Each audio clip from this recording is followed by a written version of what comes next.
I'm here to share presentation titled Exploring Pathways to a Vibrant Ocean Economy, Equal Rights and Access to the Ocean Economy.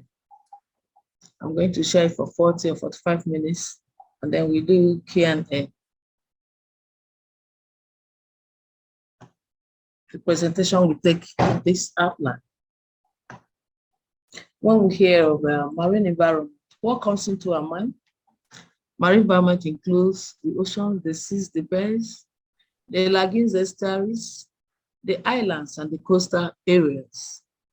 And this environment is so important that it needs to be protected from pollution and other predators, because it's a center for tourism attraction. It supplies us with fish resources that we need for our daily nutrition. It also supports us economically and recreational purposes too. And we use it for trading and transportation. So the marine environment needs to be protected because of the ecosystem it holds. The ecosystem has the greatest biodiversity, and which includes the mangrove, the mangrove ecosystem, and a host of them, including the sea mammals. Just like we are seeing in this picture, this seal, this plastic debris is stuck to this thing, and there is no hand to remove it, so it will stay there, and this seal will not be able to feed. Before you know it, it becomes weak and dies. We need to protect this marine environment because it regulates the climate. It transfers heat from the equator to the poles, thereby regulating the temperature. It absorbs solar energy from the sun and distributes it, and also absorbs carbon dioxide. Carbon dioxide is a greenhouse gas. So when the ocean absorbs carbon dioxide, it sinks into the ocean, and also maintains biological control by making use of the solar energy. The biotic factors in the environment make use of the solar energy to produce food. The oceans and seas are also the greatest sources of biodiversity, just like I said earlier, and covers about 71% of the Earth's surface, as well as 90% of the biosphere. This environment is a great contributor of economic prosperity and social well-being and quality of life for man. There is a need for us to protect this environment from threats such as pollution from wastewater discharge, greenhouse gases, debris and litters like plastics, as we saw earlier. This environment gives us great resources which support life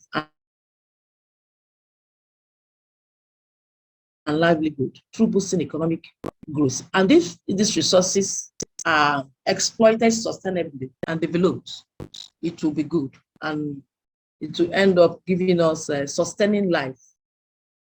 Resources like oil and gas, like fishing, mining,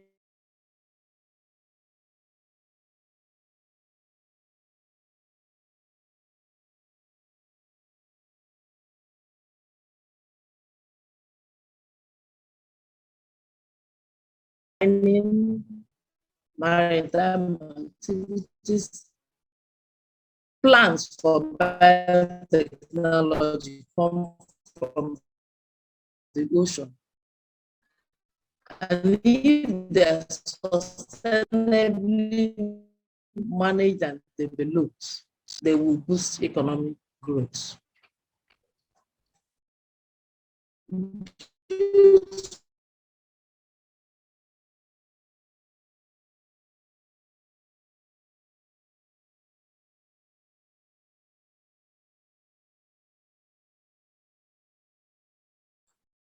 Earlier that are provided by the ecosystem, there must be social economic development.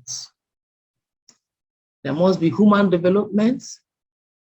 There must be green economy. Green economy is managing and using the resources in a way that it will sustain man as well as sustain the environment. And of course, there must be ocean economy or blue economy, which is the main topic of our discussion today. Blue economy. Blue economy is a concept that was highlighted in the United Nations Conference on Sustainable Development, held in Rio de Janeiro in 2012. It was born out of the need to encourage improvement in human well-being and social equity, while significantly reducing environmental risk and ecological scarcities. According to the African Union, blue economy or ocean economy is the sustainable and economic development of oceans using techniques such as regional development to integrate the use of seas and oceans, coastlines, rivers, and underground waters for economic purposes, including but not limited to fisheries, to mining, energy, aquaculture, marine protection, while taking into account the protection of the sea and improving human health. So the resources of the ocean must be used in a way that there will be ecological protection, there will be economic boost, and there will be social well-being. It's also a macroeconomic concept that encompasses every aspect of national and global governance, economic development, environmental protection, and sustainability. It is the blue economy, it is similar to green economy and is aimed at improving human well-being, just like the blue economy, and social equity, while significantly reducing environmental risk and ecological scarcities. And realizing the full potential of blue economy means inclusion and participation of all stakeholders, including the social group, including the local communities, regardless, including women, regardless of gender. The blue economy contributes significantly to the UN Social Development Goals, like income, which is Social Development Goal number 8, which come from the sale of fish, Social Development Goal of number 14, that's life below water, and also addresses with income, you address food and nutritional security needs, and also pay health care and for education of the family, which is SDGs 3 and 4, and also addresses inequality, SDG 10. These SDGs incorporate the United Nations pledge of no human being will be left behind, hereby emphasizing the need to address imbalances and recognizes collective benefits to the economy, society, and the environment. So it's all encompassing. The economy, the society, the environment, which is ecological, must be accounted for when you want to practice blue economy. So blue economy is not just about economic gains. It also takes care of the environment. There must be the protection of the environment while you are harnessing the resources of the ocean. And the society must benefit economically. There must be improvement of human well-being.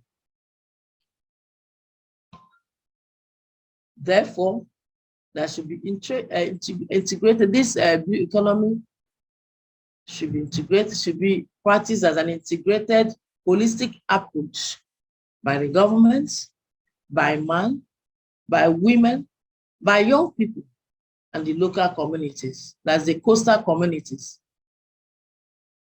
in the activities like maritime. They should be engaged in the government should be engaged in activities like maritime, shipping, transportation, women.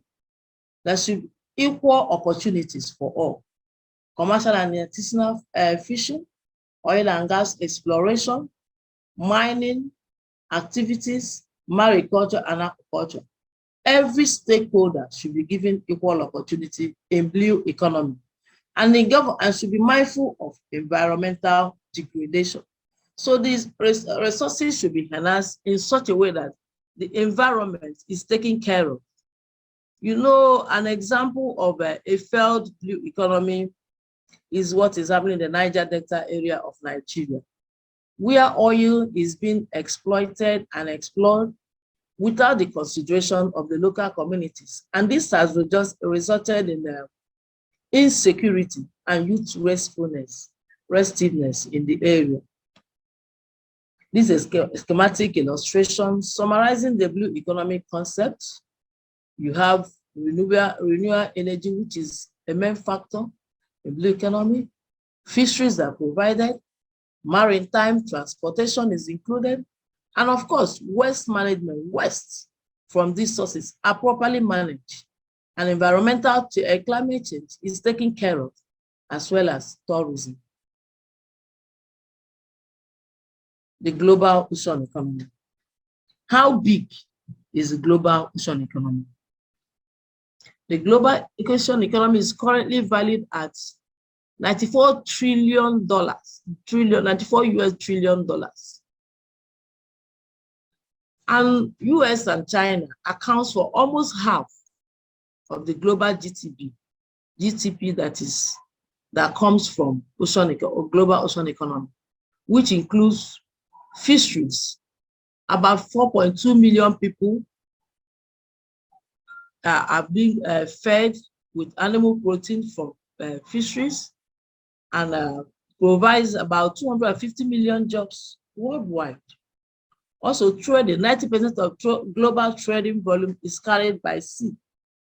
Mining activities too, like mining of solid minerals like heavy metals, like gold, precious metals like gold, silver, platinum, they're all from the ocean. By 2025, it is estimated that 35% of the global crude oil production will come from the ocean. And also, ocean plays an important role in the function of coastal marine ecosystems, just like I mentioned earlier, the mangroves that provides about 25% of all marine species, including livelihood and food security, marine biodiversity, the global markets for marine biotechnology.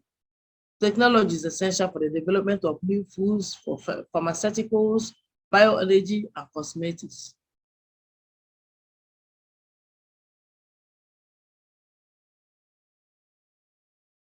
This is a schematic diagram of the global GDP, which, as I mentioned earlier, about 42% are China and United States contribute about 42% of the global GDP from ocean economy, while African countries have very little contributions. African countries like Nigeria, like Egypt, like South Africa have very little contributions. Why do we need a blue economy in Africa? Why should Africa practice blue economy? Africa is blessed with vast natural living and non-living resources, such as water, a lot of diverse fauna and flora, including fish stocks, minerals, and hydrocarbons. And about 70% of African countries are coastal states, with 13 maritime zones under administration, totaling about 13 million square meters of EEZ, and approximately 6.5 million square meters for the continental shelf. Africa, indeed, is extremely a commercial zone, is extremely ready and need to practice blue economy for commercial, environmental, developmental, and security reasons. Africa, a well-developed blue economy can open doors for Africa's industrialization, like in the area of marine renewable energy technologies. Wind energy can be harnessed into electricity and used for electricity, wave, tidal energy, even byproducts for pharmaceuticals and agrochemicals can be gotten from the sea. Even carbon storage. Carbon can be stored in mangroves and seagrasses instead of releasing them into the atmosphere. Fresh water and marine fish contribute to food security of more than 200 people in Africa and provides over $10 million income for Africa.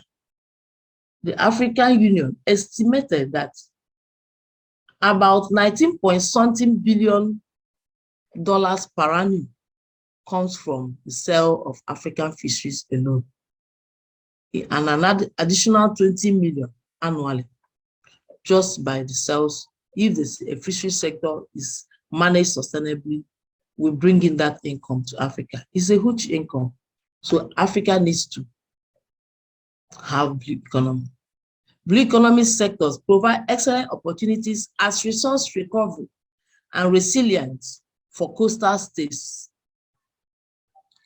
in order to rebuild their wealth in case of devastating pandemic, like the case of coronavirus.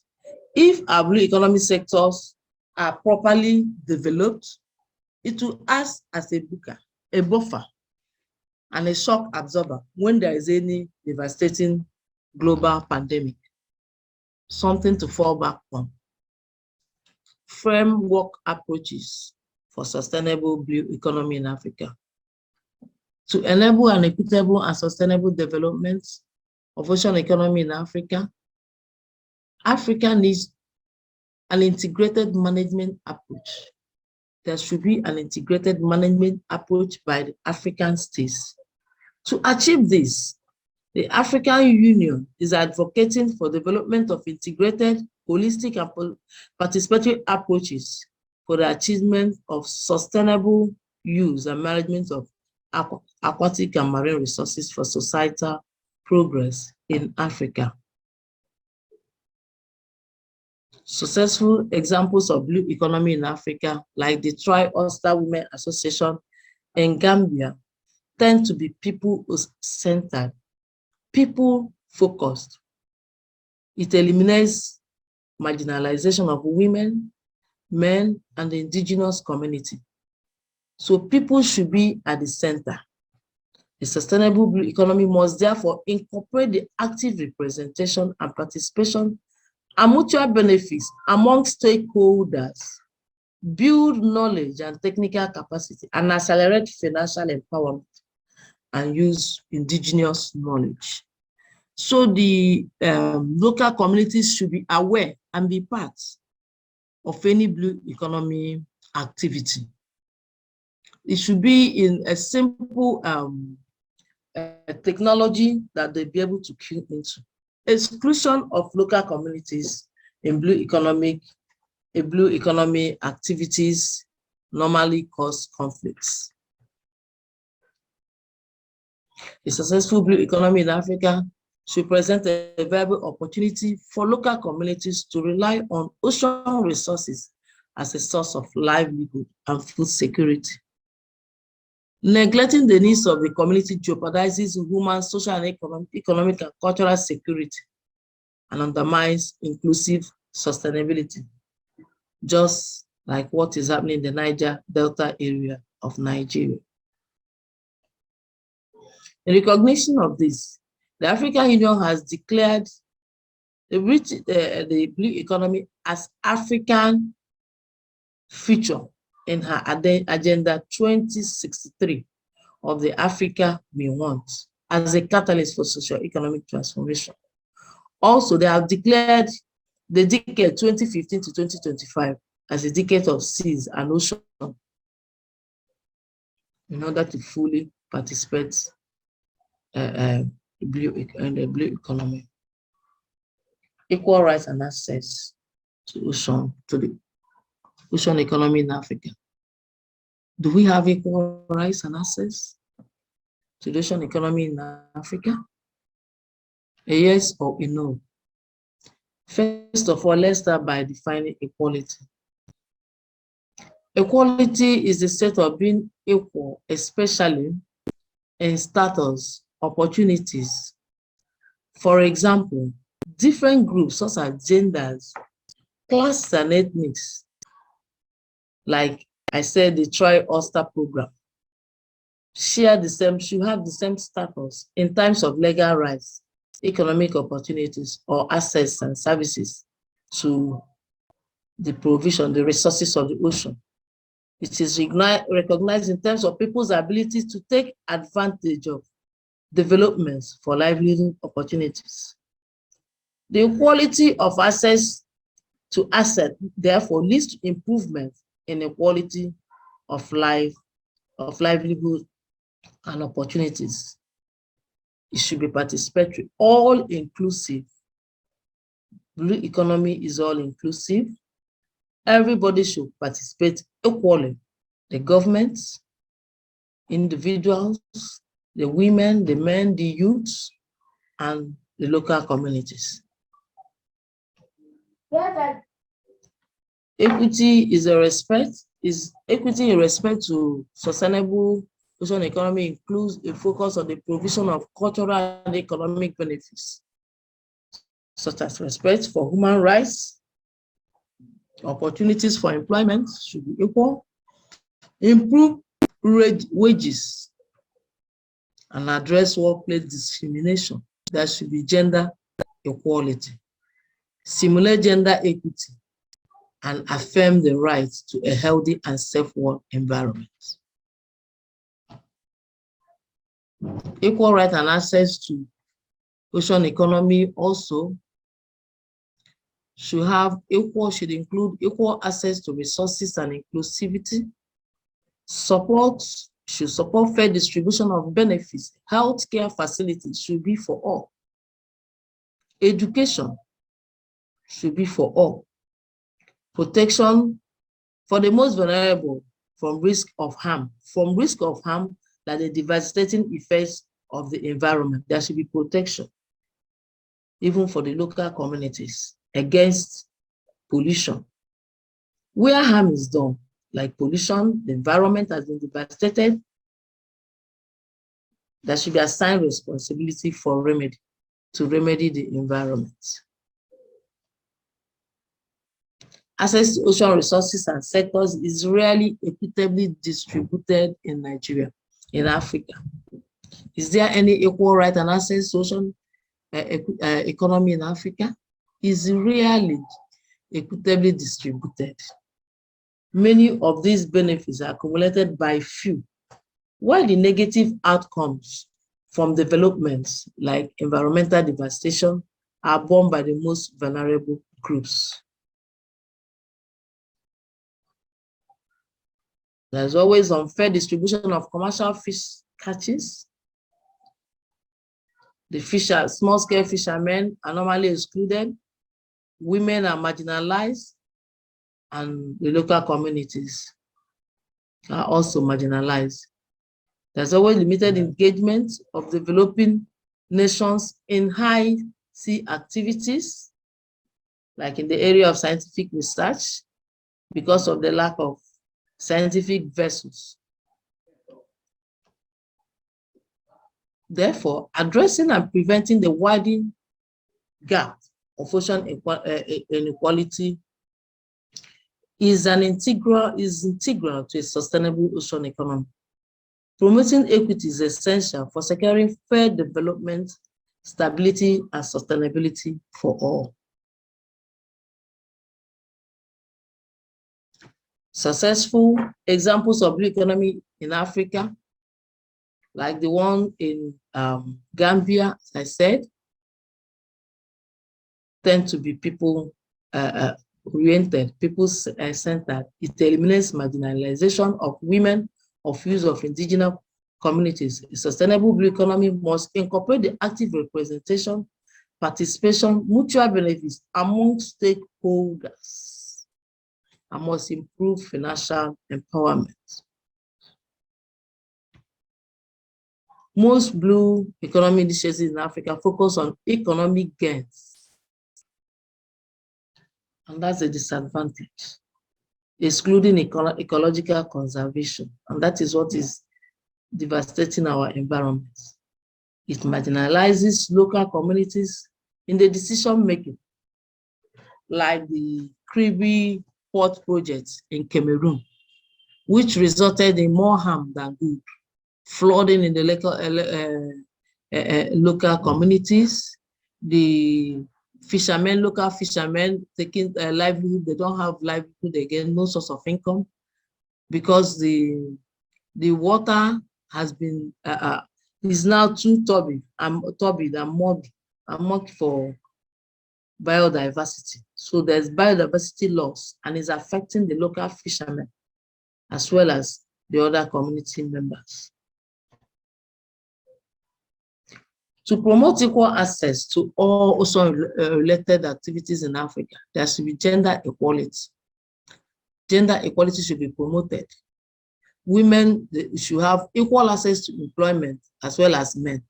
The youth, the local community should be carried along. To achieve this, we must consider gender in all activities. For a successful blue economy, balance must be achieved between inclusiveness, socio-economic welfare, ecological conservation, and economic development. Challenges of blue economy in Africa.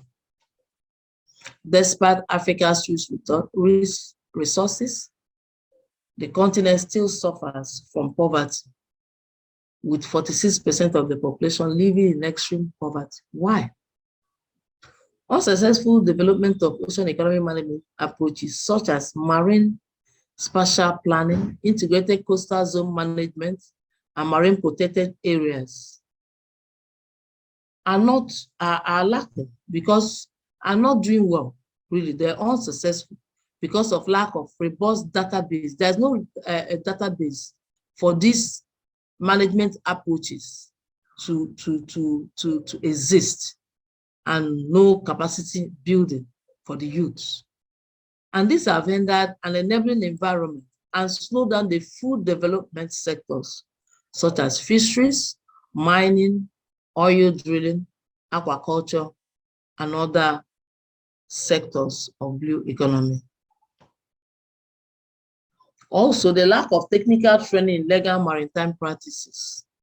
Most people in Africa, especially the youth, lack legal training in legal maritime practices, and they use crude technologies to harness ocean resources.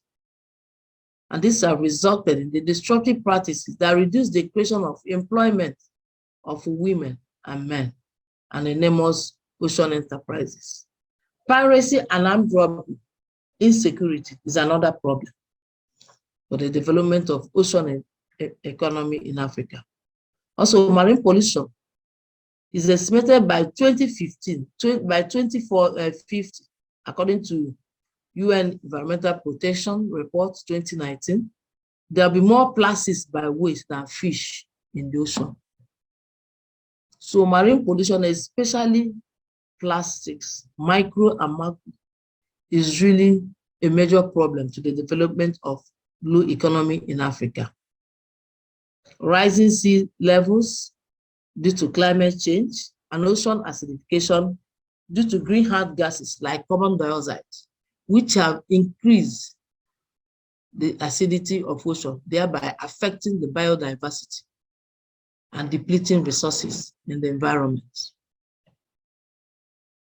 Overfishing caused by illegal, unreported, and unregulated fishing and other unsustainable fishing practices is also a problem.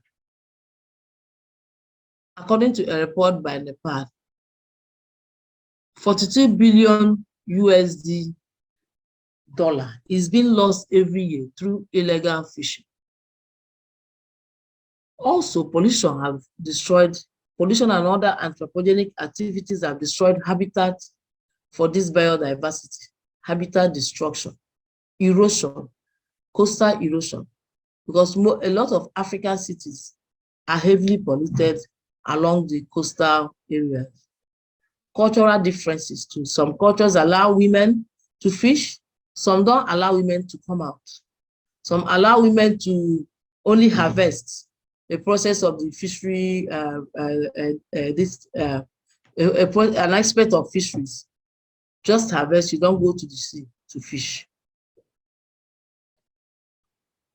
Also, a weak legal policy, regulatory, and institutional framework. Most of our institutional frameworks are weak. Most of them are purely on economic gain, without taking note of the ecological devastation that may come when the environment is not properly taken care of.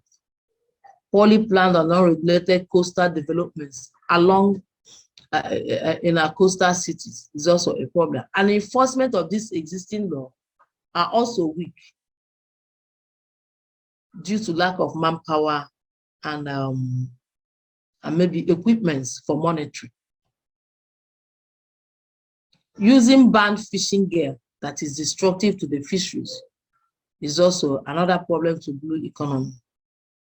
Catching beyond limits or catching protected species and endangered species is also another problem, including the invasive species, alien species that come from other ecosystems to come and displace our indigenous species is also a problem to development of blue economy in Africa.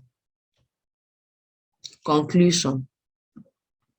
A successful ocean economy in Africa should aim at protecting human rights, improving human well-being, stimulating inclusion and gender equality, prioritizing recognition of all stakeholders, diversity and equal access to resources in order to provide opportunities consistent with sustainable development.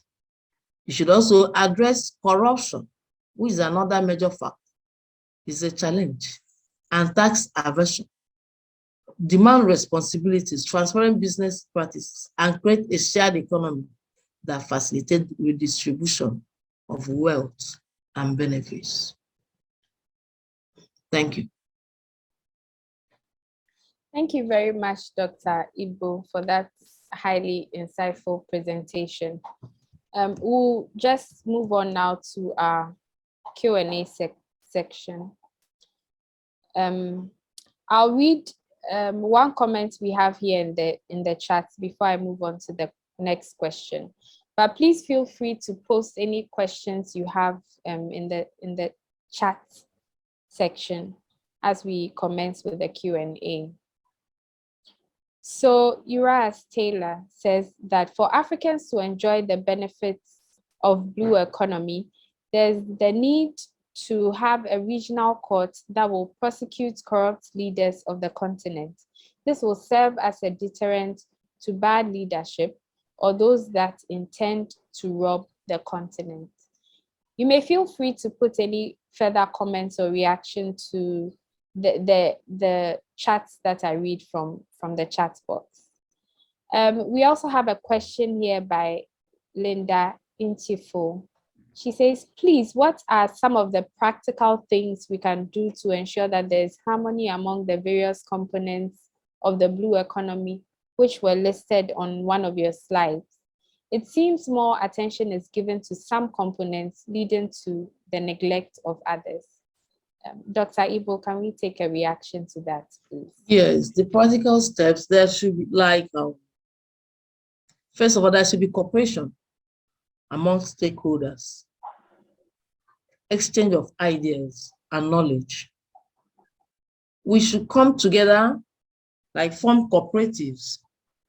By the time we form cooperatives, we'll be able to air different views and knowledge we have about a particular factor, a sector of blue economy, thereby increasing, when you increase your knowledge, you increase you also enlarge your coast. You enlarge your coast and come up with a robust plan that will successfully enhance our, the economy in that particular area. Yes, the coastal communities should be carried along. The youth too. You can call them, enlightenment. Mass enlightenment is okay.